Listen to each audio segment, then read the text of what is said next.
오늘부터 이제 시작되는 우리 교회 핵심 복음의 가치를 함께 나누는데요. 오늘 첫 번째 제목은 사랑이 없으면 아무것도 아닌 사람들이라는 말씀 제목으로 오늘 함께 은혜 나누려고 합니다. 지난주였던가요? 저희 아내가 저한테 와서 어린 왕자 책 어디에 놨지? 라고 그러는 겁니다.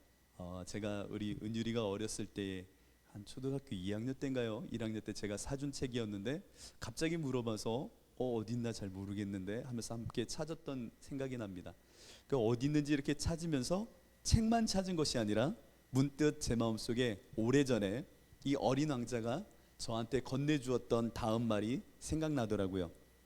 사막이 아름다운 건 어디엔가 우물이 숨어 있어서 그래 라고 했던 말입니다. 참 귀엽지 않나요? 안 귀여우세요? 안 귀여우세요? 사막이 아름다운 건 어린 왕자가 저한테 해줬던 말이에요. 어디엔가 우물이 숨어 있어서 그래. 푸석푸석한 먼지 날리고 태양빛이 장렬하고 죽음의 공간과 같고 모든 것이 멈춰 있는 그 공간에 살면서 그곳이 아름답다라고 말할 수 있는 이유, 그것을 어린 왕자는 우물이 있어서 그렇다라고 말하더라고요.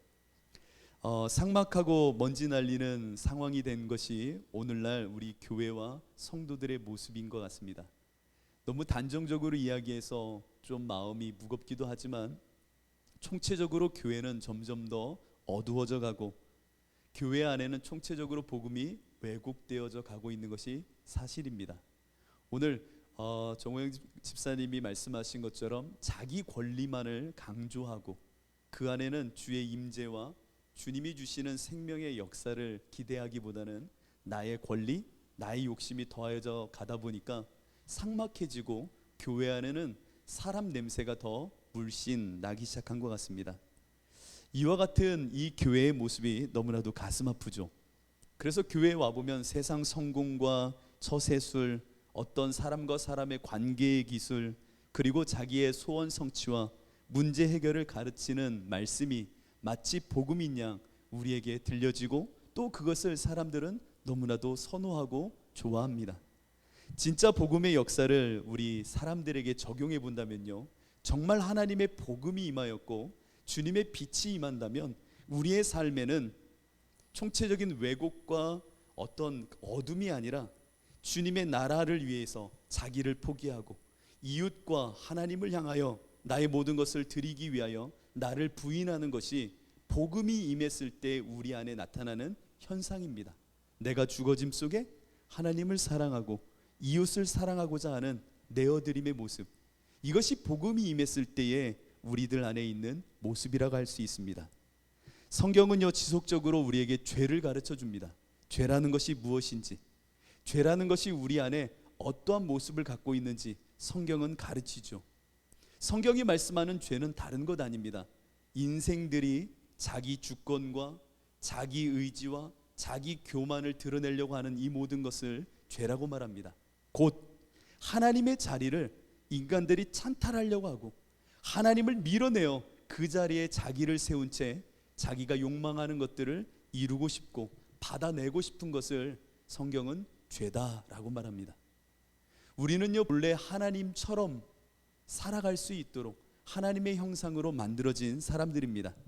하나님의 형상대로 산다는 건 그리 어려운 이야기가 아닙니다. 하나님의 거룩하심과 그분의 인격과 그분이 우리에게 주시는 지혜, 그것을 고스란히 우리도 살아내는 것인데, 이것을 단순하게 이야기하면 하나님의 말씀에, 하나님의 주권에 전적으로 순종하고 그 말씀을 따를 때에 우리 안에 기쁨과 평안이 있다라고 하는 것입니다. 이것이 우리에게 주어진 이 땅에서의 사명이면 사명이고 우리에게 주신 복이면 복이라 할 수 있는 모습입니다. 그런데 교회 안에 어느 틈엔가 하나님의 자리를 인생들이 찬탈해 놓고 내가 원하는 것을 하나님께로부터 받아내려고 하는 이 모습들, 내가 소원하는 것을 하나님이 빨리 성취해 주기를 원하는 이 모습들, 나의 문제가 있을 때 문제를 하나님이 빨리 해결해 주기만을 원하는 이 모습들, 모든 복음은 나를 중심으로 나라고 할 수 있는 이 자를 위해 덕지덕지 붙여지고 사용되고 이용되어지는 이 모습들, 이것이 오늘날의 교회의 현실이요 모습인 것 같습니다. 오늘날 교회와 성도들이, 아니 여러분 자신을 한번 뒤돌아보시기 바랍니다. 왜 내 삶 가운데는 이와 같은 어둠과 거칠에 가득한 종교적인 모습들만 가득 남게 되었는가? 왜 복음의 실상으로 내가 죽어진 가운데 예수 그리스도를 통하여 하나님을 사랑하고 내 이웃을 사랑한다고 하는 이것이 진짜 없어졌는가? 오늘요 고린도전서는 이렇게 이야기합니다. 여러분 13장 1절로 3절에 있는 말씀을 그 관심에서 한번 보십시오. 왜 교회가, 왜 우리 자신이 복음이 왜곡되고 생명이 사라진 채 어두워져가는 사막이 되었는가? 그것은 바로 내가 사람의 방언과 천사의 말을 할지라도 사랑이 없으면 소리나는 구리와 울리는 꽹과리가 되고, 내가 예언하는 능력이 있어 모든 비밀과 모든 지식을 알고 또 산을 옮길 만한 모든 믿음이 있을지라도 사랑이 없으면 내가 아무것도 아니요. 내가 내게 있는 모든 것으로 구제하고 또 내 몸을 불사르게 내줄지라도, 너무 근사하죠? 사랑이 없으면 내게 아무 유익이 없느니라. 내가 아무것도 아니고 내게 아무 유익이 없는 이유, 모든 거칠애와 능력처럼 보여지는 믿음과 소망으로 일컬어질 수 있는 것이 넘쳐난다 하여도 그 안에 어둠과 삭막한 사막과 같은 모습을 갖추고 있는 교회의 이유는 그 본질이라 할 수 있는 사랑이 없기 때문이라는 겁니다. 여러분, 사랑이 없으면요 이와 같은 삭막함이 가득합니다. 그러나 반대로 생각할 수도 있어요. 삭막하고 아직 교회가 이렇게 어둡다라고 말하지만 그래도 그것이 아름다울 수 있는 이유는 그곳의 우물, 이 사랑이 그래도 남아있기 때문입니다. 그래서 우리 교회는 이 사랑이 얼마나 소중한지를 더 깊이 알아가려고 하고, 뿐만 아니라 사랑을 통하여 하나님이 얻게 하시는 믿음과 소망이 왜 이렇게 우리한테 귀한 복음 중의 복음인지를 함께 이제 나누려고 합니다. 자, 여러분들은 교회 생활을 하면서, 신앙 생활을 하면서 수많은 많은 단어들과 개념들과 신앙의 언어들을 접했을 것입니다. 회개, 기쁨, 거룩, 감사, 종말, 천국, 희락, 화평, 오래 참음, 자비, 긍휼. 성경 안에 수많은 거룩의 언어들이 굉장히 많죠. 굉장히 많죠. 그런데 이 언어 가운데 여러분들은 어떠한 언어가 중심 언어, 차축의 언어라고 생각하십니까? 네, 여러분들 말 안 하셔도 알고 있습니다. 사도 바울은 이렇게 얘기했죠. 믿음, 소망, 사랑이라고요. 믿음, 소망, 사랑은 수만의 신앙의 언어 가운데서도 바울이 생각할 때에, 바울이 고백할 때에 이 신앙의 가장 큰 중심 언어가 믿음과 소망과 사랑이다라고 이야기했습니다.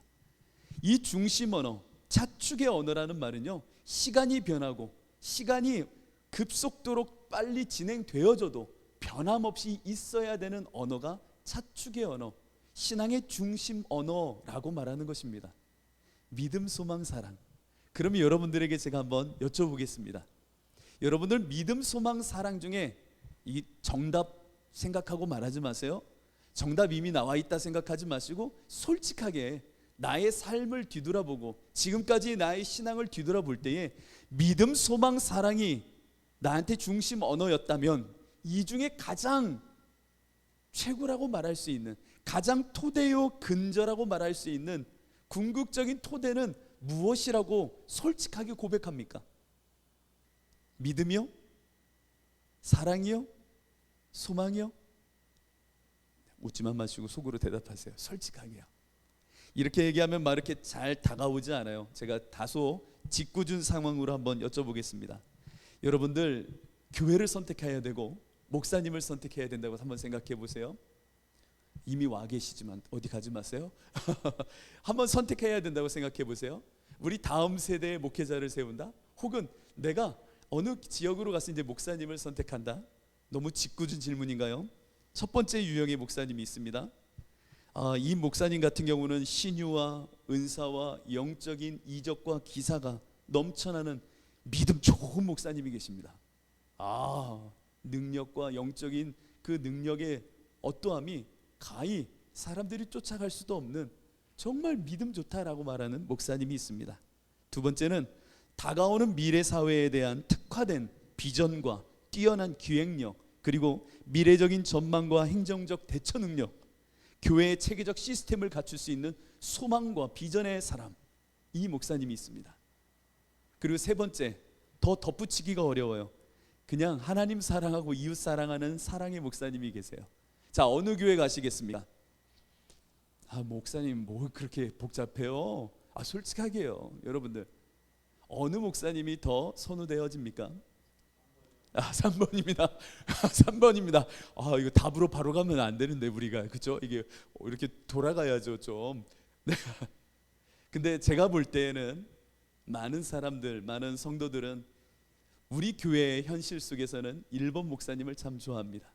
영적인 능력, 기적, 이사, 신유, 무언가 초월적인 어떤 예지, 이런 목사님들을 더 선호합니다. 인격이 어때도 상관없어요.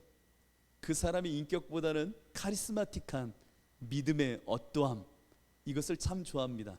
최근에는 미래적인 어떤 대응과 전략, 굉장히 성도들에게 줄 수 있는 행정적인 소망과 비전의 가치가 있는 목회자들이 더 선호되어지는 시절로 또 바뀌기도 했습니다. 사랑하는 목사님은 왠지 힘이 없고요, 사랑이 풍성한 목회자, 하나님을 진정 사랑한다는 사람은 왠지 약해 보이는 듯한 이미지로 상상을 합니다. 왜 이런 일들이 한국교회에 일어났을까? 저는 여러 차례 묻기도 하고 궁금도 했습니다. 그 이유는 우리 안에 있는 인간의 죄된 본성이 만들어낸 힘 숭배 때문이다라고 저는 생각을 합니다. 힘 숭배. 우리는 본래 하나님이 우리를 만드실 때에는요, 우리 안에 하나님의 생명력을 불어넣으셨습니다. 이것을 복이라고 말합니다. 히브리어로 복은 바라크라고 말하는 것 같아요. 제가 정확하게 찾아봐야 되는데, 근데 이 바라크라고 말하는 이 복이라는 단어는요, 하나님의 생명력입니다. 하나님의 생명력이 들어갈 때 복받은 자다라고 말하는 겁니다. 그래서 우리가 하나님 안에서 지어질 때는요, 하나님의 이 복이 임하여 우리 안에 하나님의 생명이 움틀 때에 복받은 자라고 말하는 겁니다. 그렇죠. 그런데 인생이 아버지의 자리, 하나님의 자리를 아담과 하와의 그 본성처럼 우리를 하나님으로부터 밀어내고, 하나님을 없어, 하나님 죽었어 라고 말하면서 하나님을 살해한 탕자의 모습이 되어졌을 때에 이제 인생은 그 자리에 올라서서 내가 무언가를 채우고 내 모든 것을 좌우 완전히 내가 조정하려고 하는 겁니다. 이와 같은 자기가 중심이 되어 하나님 없이 살려가는 인생. 그런데요, 인생이 마주하는 현실은 내가 아무리 그 자리를 찾아야도요, 모든 것을 소유할 수도 없고, 어떠한 능력도 어떠한 결과물도 내가 원하는 미래의 어떠한 현상도 만들어낼 수 없다라는 것을 알게 됩니다. 그래서 인생들이 그때부터 찾는 것이 있으니 바로 힘이라고 하는 겁니다. 힘, 초월적인 힘. 그 힘을 위해서라면 무당도 좋고요, 중개자가 누가 되어도 상관없습니다. 능력 있고 용한 사람이면 됩니다. 그 사람을 통해서 그것 좀 얻어내려고 그렇게 치성을 드리고 자신의 모든 것을 쏟으며 열심을 내기도 합니다. 내가 중심이 되면 무언가를 얻어내고 싶은 힘 숭배 사상 가운데, 자기 중심의 우상화가 이루어지는 가운데 나 중심으로 무언가를 더 덕지덕지, 나의 감정, 나의 자랑, 나의 경험, 나의 어떤 소망, 나의 어떠함을 더 채워넣으려고 교만한 인생들은 하나님의 자리에서 끊임없이 힘을 요구하기 시작합니다. 이것을 원하는 마음속에 기독교도요, 어느 틈엔가 믿음이라고 하는 말 속에 믿음 좋으면 뭐가 된대, 믿음 좋으면 뭘 얻어낼 수 있대, 믿음이 좋으면 문제가 해결된대, 믿음이 좋으면 나에게 이와 같은 결과가, 원하는 미래의 어떠한 현상이 이루어질 수 있대 라고 하는 이 힘숭배 사상 가운데 끊임없이 그와 같은 것들을 덕지덕지 이루어내려고 하는 모습이 교회 안에 밀려 들어온 겁니다. 그러니 우리가 말하는 믿음 가운데는요, 심각하게 중세 때에 면죄부를 얻었던 것처럼 저 천국을 얻고자 하는 것도 마치 나의 유익을 위하여 내가 어떠한 보험 하나를 드는 것처럼 저 천국에서도 내가 죽어서 천국 가야지, 죽어서 천국 가야 하는 게 맞아 라고 하는 마음속에 마치 보험 하나 들듯이 좋은 목사, 좋은 교회 만나서 믿음 있다 하면 천국 얻을 수 있어 라고 하는 식으로 믿음을 사용하고 믿음을 퇴색시키기 시작한 겁니다. 우리 안에 왜 이런 일들이 발생하기 시작했을까요? 그 이유는 단 하나입니다. 오늘 고린도전서가 말하잖아요. 바로 사랑이 없기 때문입니다. 내가 사람의 방언과 천사의 말 얼마나 영적입니까? 사랑이 없으면 소리나는 구리와 꽹가리가 되고, 내가 예언하는 능력이 있어 모든 비밀과 모든 지식을 알고, 와, 이 소망의 풍요, 산을 옮길 만한 모든 믿음이 있을지라도 사랑이 없으면 나는 아무것도 아니라는 겁니다. 내가 그와 같은 것을 덕지덕지 내 자랑, 내 어떠한 감정, 내 열심, 내 열매를 아무리 내 안에 붙여 넣었어도 사랑이라는 것이 없이 이루어진 믿음의 결과물이라면 나는, 나의 정체성은 아무것도 아니라는 겁니다. 뿐만 아니라 오늘 4절은 뭐라고 말합니까? 내가 내게 있는 모든 것으로 구제하고 또 내 몸을 불사르게 내줄지라도 사랑이 없으면 내게 아무 유익이 없대요. 곧 내가 나의 의의를 자랑하듯 나의 열심과 나의 행동의 실천 윤리를 얼마만큼 행했는지 모르겠지만 그것이 많이 축적되어져 있더라도 사랑 없는 모습으로 그와 같이 했다면 내게는 아무런 유익 없는 일이었다라는 겁니다. 사랑, 너무나도 이 사랑은 중요한 것 너머의 근본적인 겁니다. 왜 하나님은 우리에게 사랑을 요구하실까요? 우리들은 믿음, 소망, 사랑을 이야기할 때에 사랑을 개별적으로 생각하고 믿음을 또 개별적으로 생각하며 소망을 또 개별적으로 생각하는 경향이 짙었습니다. 믿음과 소망과 사랑이 어떻게 연결되어져 있는지 한 번도 관심을 가진 적이 없어요. 단지 오직 믿음으로 구원받는데 믿음으로 무엇을 할 수 있대, 믿는 자에게 능치 못함이 없대 라고 하는 마음속에 믿음, 이 믿음의 토대가 무엇인지, 이 믿음이 무엇을 우리에게 엮어내고 만들어내는지에 대한 관심이 하나도 없이 오직 성경을 볼 때면 힘 숭배처럼 나의 유익과 이익을 위한 것으로 믿음으로 내가 원하는 바의 믿음으로 성경을 읽어내니 사랑과의 관계, 소망과의 관계, 믿음의 뿌리가 무엇인지 한 번도 관심 없이 이것이 복음인 양 우리들은 믿어왔다는 겁니다. 그와 같은 삶을 살았던 이가 바로 저입니다. 제가 이 말씀을 깨닫고 또 주님 안에서 이것이 복음의 핵심이겠구나라고 하는 것을 알게 된 중요한 계기가 있었습니다. 제가 공익근무를 마치고 이제 고향에 내려갔던 그 시절에 하나님과 저와 이 개인적인 경험이지만 이 말씀을 깨닫는 시간을 살게 되었습니다. 제가요, 신학교에 들어가고 2년의 시간 동안 우리 개척교회에서 아이들을 섬기며 중고등부 사역을 하였습니다. 중고등부 사역을 하다 보니까 이 4명, 5명 되는 아이들하고 생활하다 보니까 뭐 그 당시에 저는 교통비도 안 받고 왔다 갔다 하면서 서대문에서 안양, 오전동까지 왔다 갔다 했었거든요. 그렇게 매일 왔다 갔다 하는데 뭐 신학생이 뭐 여비라든지 뭐 환경이 그리고 뭐 생활비가 넉넉하겠습니까? 없어도 그냥 반팔티 하나 입고 그래도 구두는 신고 가야 되니까 구두 하나 끌고 맨날 왔다 갔다 하는 겁니다. 왜? 이 아이들 어떻게든 부흥시키고 살리려고 하는 마음속에 주중에도 주말에도 왔다 갔다 하는 거예요. 정말 열심히 왔다 갔다 했어요. 심지어는요, 이 이야기가 어느 정도 저를 뒷받침해 줄지 모르겠지만 구두 밑창이 달아서 자갈이 들어가잖아요. 그럼 딸그락 거려요. 근데 그 구두를 바꿔 신을 돈이 없으니까 그냥 신고 다녔던 것 같아요. 양복은 없으니까 주말 올 때면 기숙사형 양복을 빌려 입고 와서 설교를 하고 그 중고등부 학생들을 만나고 그렇게 2년여의 시간을 그들하고 열심히 신앙생활을 했습니다.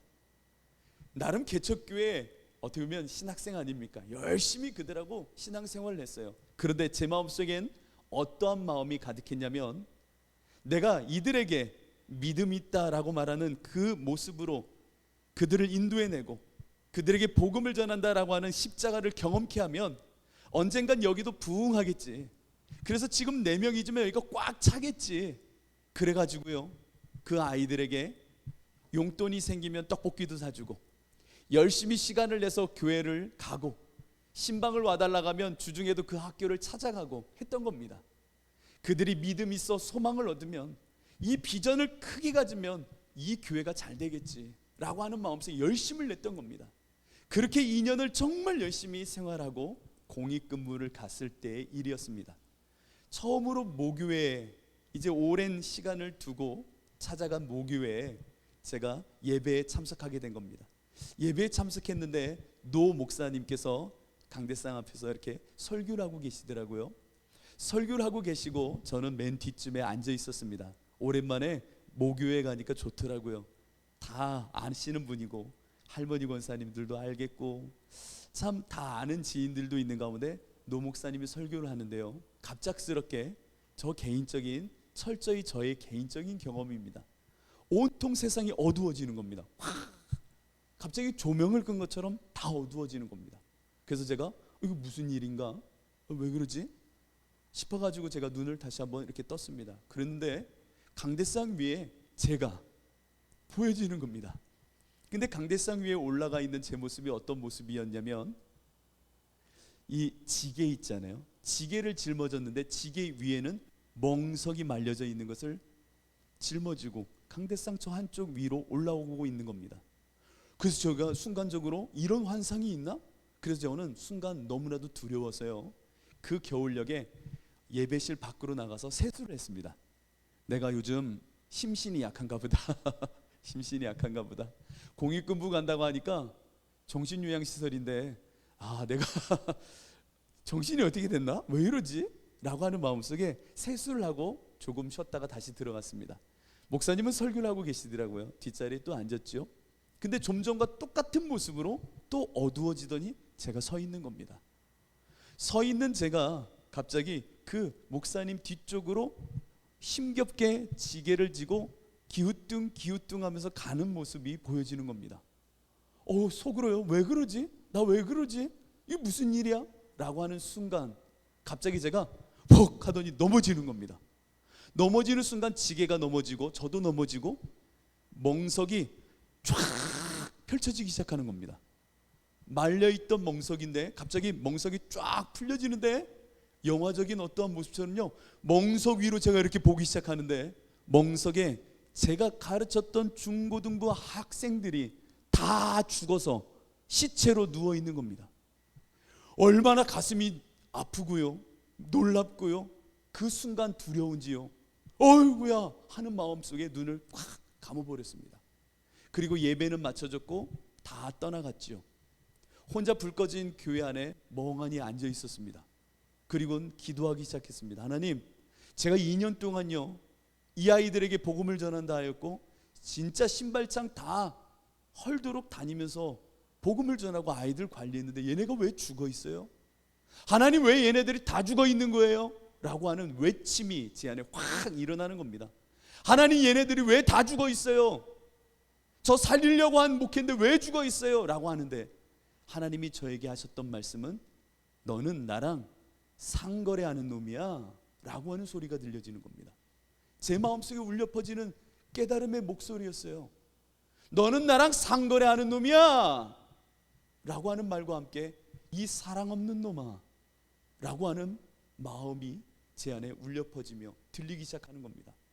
정말 무슨 얘기인지를 모르겠어요. 내가 뭐 하나님과 무슨 상거래를 했으며, 내가 무슨 사랑이 없었다고, 아니 내가 그 정도로 아이들 섬겼으면 된 거 아닌가? 시간을 다 쪼개서 거기까지 갔다 오면 된 거 아닌가? 얼마나 열심히 했는데 나한테 이런 말씀을 하시는 게 좀처럼 이해가 안 되고, 죽어있는 그 아이들의 모습이 정말 받아들이기가 힘들더라고요. 그리고 나선 집에 갔죠. 이 물음과 또 하나님이 들려주시는 말씀이 풀어지지가 않는 겁니다. 그래서요, 말씀을 읽고 기도하기 시작했습니다. 말씀을 읽고 또 기도를 하기 시작했습니다. 그렇게 지나던 한 주가 지난 어느 날 갈라디아서 5장에 있는 말씀을 제가 읽는 가운데 제 가슴에 정말 하나님이 천둥과 번개처럼 쾅 하면서 제 마음을 내리친 말씀이 있었습니다. 그것이 바로 갈라디아서 5장 5절로 6절에 있는 말씀이었습니다. 우리가 성령으로 믿음을 따라 의의 소망을 기다리노니 그리스도 예수 안에서는 할례나 무할례나 효력이 없으되 사랑으로서 역사하는 믿음뿐이니라. 이 말씀을 읽는데요, 한 번도 눈에 들어오지 않았던 이 말씀이 제 가슴을 찢어놓기 시작하는 겁니다. 사랑으로서 역사하는 믿음? 사랑으로서 역사하는 믿음? 순간 저 교회로 뛰어가고 싶은 마음에 교회로 뛰어가 기도하는데요, 와 하면서 자복하듯이 제 안에 눈물이 쏟아지기 시작했습니다. 그 이유는 맞네요. 하나님, 나 하나님하고 상거래하던 놈 맞아요. 사랑 없던 놈 맞습니다. 어떻게 해요 하나님? 그 죽은 아이들을 어떻게 해요? 내가 목회한다고 목회했지만 다 죽어버린 그 아이들을 어떻게 해요 하나님? 하나님 잘못했어요 라고 하면서 눈물로 하나님께 기도했습니다. 그러면서 그 이후에 저의 모든 복음에 대한 이해, 말씀에 대한 이해는 다시금 재정립되기 시작했습니다. 믿음, 그 믿음이라는 것은 사랑으로서 역사하는 믿음이어야 온전한 믿음이요, 자기를 중심으로 힘 숭배를 하고자 믿는 믿음을 도려내고 버리고 패할 수 있는 거구나라는 것을 알게 된 것입니다. 여러분들 아이가 있습니다. 아이가 이제 갓 태어난 아이, 기저귀를 차고 다니네요. 기저귀를 차고 다니네요. 우리 아이들 요즘 보면 정말 많이 컸어요. 근데 이 아이들이 기저귀를 차고 다니고 똥오줌을 못 가리는 이 아이를 보면서 엄마가 이 아이를 보면서 이렇게 이야기한다고 한번 상상해 보십시오. 아이고 우리 아들 딸, 아이고 똥오줌도 못 가리지 지금은. 그런데 엄마는 믿는다. 나중에 큰 사람 되라. 지금은 똥오줌도 못 가리지만 나중에 커서 장관도 되고 뭐 법관도 되고 너 나중에 뭐 군인도 돼가지고 대통령도 되라. 돈도 많이 벌어라. 이야, 난 너 잘 될 줄 믿어? 나 엄마는 늘 이거 놓고 기도한단다. 아이고 똥오줌도 못 가리고 말도 안 듣지만 내가 참는다. 참어. 잘 될 걸 내가 알기 때문에 믿기 때문에 참는다. 이런 엄마가 계실까요? 계십니까?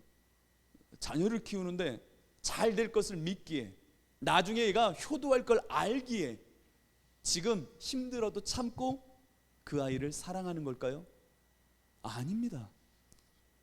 이 아이의 믿음, 소망, 그 어떠한 결과물과 상관없이 이 아이를 향한 전적인 사랑으로 똥을 싸든 오줌을 싸든 말을 안 듣든 그 아이를 품는 겁니다. 어미의 저주로 이 아이를 품어 먹이고 입히고 씻기고 사랑하고 품고 아프면 안아주고, 이 아이가 나중에 어떠한 결과물로 나에게 유익을 줄 것을 알기에 사랑하는 것이 아니라 이 아이가 나의 혈육이요 나에게 허락된 자식이기에 조건 없이 그 아이를 향한 본성적인 사랑으로 품어내는 겁니다. 여러분들에게 묻겠습니다. 여러분들은 하나님을 사랑하십니까? 정말 하나님을 사랑하십니까? 저는요 믿고 소망하기에 사랑했던 사꾼이었습니다. 이 아이에게 복음을 전하고 복음 속에 역사가 일어나면 이 자리에 꿈과 같이 비전으로 이 아이들이 많이 채워지는 그 모습, 나는 그것을 꿈꿔 라고 하면서 기도하는 속에 그 나를 이루어 주실 하나님을 바라며 저는 사랑했던 겁니다. 그것은 사랑이 아니라 집착이요 독선인 겁니다. 믿고 소망하기에, 내가 바라는 것을 믿고 그 가운데 소망하기에 사랑한다? 그건 사랑이 아닙니다. 여러분들은 하나님 앞에 나올 때에 어떠한 믿음으로 나와 있습니까? 나라고 하는 힘숭배에 묶여있는 나라고 하는 자아가 떡하니 살아있는 가운데 내가 원하는 바를 믿고 소망하기에 하나님 노하시거나 안 들어주실까 봐 사랑하는 사람은 아닙니까? 우리의 믿음의 토대는 사랑으로서 역사하는 믿음이어야 합니다. 잘 들으셔야 됩니다. 내게 있는 이 믿음은 사랑으로서 역사하는 믿음이어야 순전한 믿음이 될 수 있다는 겁니다. 믿음, 소망, 사랑 이 세 가지는 항상 있을 것인데 그 중에 제일은 퍼스트 오브 올, 무엇보다 가장 처음은, 토대는, 시작은 사랑이어야 한다는 겁니다. 우리는 믿음에 대하여 한 번도 고민해 본 적이 없었습니다. 나의 믿음, 그 믿음의 뿌리에 정말 사랑이 있었는가를 고민해 본 적이 없었다는 겁니다. 갈라디아서 5장 5절로 6절을 한번 엮어보십시오. 우리가 성령으로 믿음을 따라 의의 소망을 기다리노니, 믿음을 따라 의의 소망을 기다리노니 예수 안에는 할례나 무할례나 효력이 없으되 사랑으로서 역사하는 믿음뿐이니라. 자, 이 두 가지를 한번 교차하여 연결해 보십시오. 믿음, 소망, 사랑의 연결고리를 갖고 있는 것이 아니라 사랑이 믿음을 만들어내고 이 믿음은 소망으로 연결되더라는 겁니다. 여러분, 이것을 진리의 눈으로 보셔야 됩니다. 우리는요, 사랑으로서 역사하는 믿음을 수없이 들어왔습니다. 사랑으로서 역사하는 믿음이 아니라 사랑으로서 역사하는 믿음을 그렇게 많이 추구하고 들어왔습니다. 사랑으로서 역사한다는 말은 무엇이냐면, 잘 들으셔야 됩니다. 믿음이 뿌리가 되어 사랑으로서, 그 열매로서 나타난다. 믿음 좋으면 사랑도 하게 된다 라고 하는 선택지로 우리는 지금까지 신앙생활을 했습니다. 믿음은 좋은데 사랑이 없어도 용서가 되는 거예요. 아이고, 믿음 더 좋으면 언젠간 사랑하겠지.